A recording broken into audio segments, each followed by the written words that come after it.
Haleluya.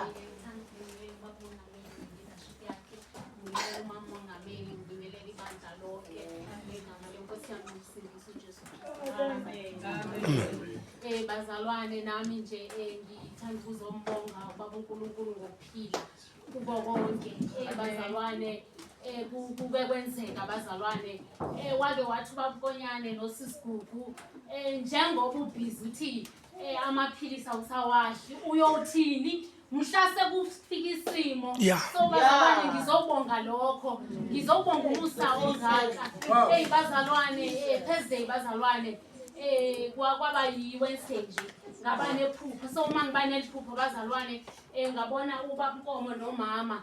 So bazalwane uma bephendlana bebuzana athi ubaba Nkomo hayi udinga amandla ngoba uzongena empini. Hayi bazalwane ngazitshela ukuthi hayi mhlambe boma week boma 2 days kanti impi imanje bazalwane. Bazalwane kuthe Thursday masisuke enkonzweni intombi yami ke bazalwane lena ngiyayibona ukuthi ifuna ukuphathwa yiflu. Thursday ebusuku bazalwane sangalali.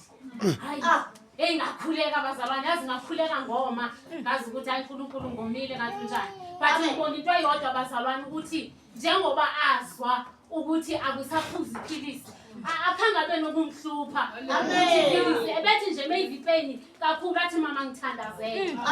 Bazalwane ngiyambonga ubaba uNkulunkulu bazalwane kwabaThursday ngathi hayi maybe uzawusengcono ngoba nomfana wami yake yambamba nje the whole night bazalwane wavuka ekseni waba right. So ngazitshela kanjalo bazalwane kanti angazanga.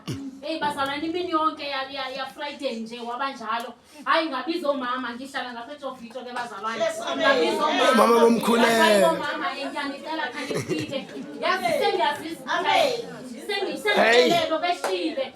So bazalwane bafike bakhuleka bahamba ngesikhathi siqala bazalwane sikhuleka. Obama ulwimi lwaTwister bazalwane aluvuma ukukhuleka. Kanti hayi bomoyingcwele wenza njani manje? Ulivumelela kanjani idimoni elinje lize kwami? Bazalwane ngapha umile isikakhulu ngamafinyila waphumi. Bazalwane hayi ngaze ngathi masiqeda nje ukukhuleka lo mkhuleko wayengabatshela bazalwane bazalwane angikhona ukukhuleka ilwimi lami liyatwista. Hayi ke bazalwane sakhuleka kwaba kuhle.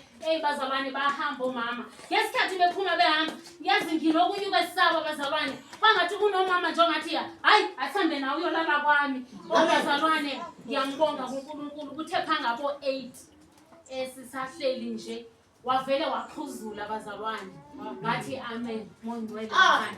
Uyazi bazalwane angazi ke ukuthi umoyingcwele namandla wayewagushepi ngoba ngangiweve ngekho kodwa ngaleso sikhathi bazalwane wavuka amanye amandla wavuka ukumazi uJesu ukuthi ungubani. Bazalwane ngambamba ngathi Satan uyahamba. Ngithi uyabona njengoba utata mabula wokukhuzula angeke omunye hayi owami futhi akekho kuyahamba ukukhuzula njengamanje. Bazalwane uyakhona sondela xesha ibhedi yonke iyasheka kodwa ngiyambonga ubaba uNkulunkulu ngoba uye wawenza umusa wakhe kwazoba ngumkhuleko ka12 angena isikhathi esiningi bazalwane ngiyangikhaba. So ngelo langa kodwa bazalwane ngakhona ukungena. Ngena ngoba uyagula ngithi uhleli naye. So wabuza ke yena ngokuthi uzwe ivoice athi umama uButsandile ngikhulekela ngithi ke nabe uyakhulekela mntanami athi saphi ifoni ngimnike bazalwane ifoni ayilalele bazalwane aphinda bengathwela methi uyalala nje vela athuke ethi uyalala uyathuka. So bazalwane ngiyacabanga ngokuthi i-hour yami yokukhuleka ngu2 from 2 to 3 umkhuleko lo kwathi ngowetrain. So ngisakhuleka wona mangiphuma kulo ka2 ngisakhuleka ke bazalwane hayi ngimbone nanku uyathimula. Ngithimula vela khupha imifinye eminyama bese ngiyamsula emva koko bazalwane alale nasekuseni ngivuswe nguye bazalwane athi mama vuka uJesu ungiphilisile.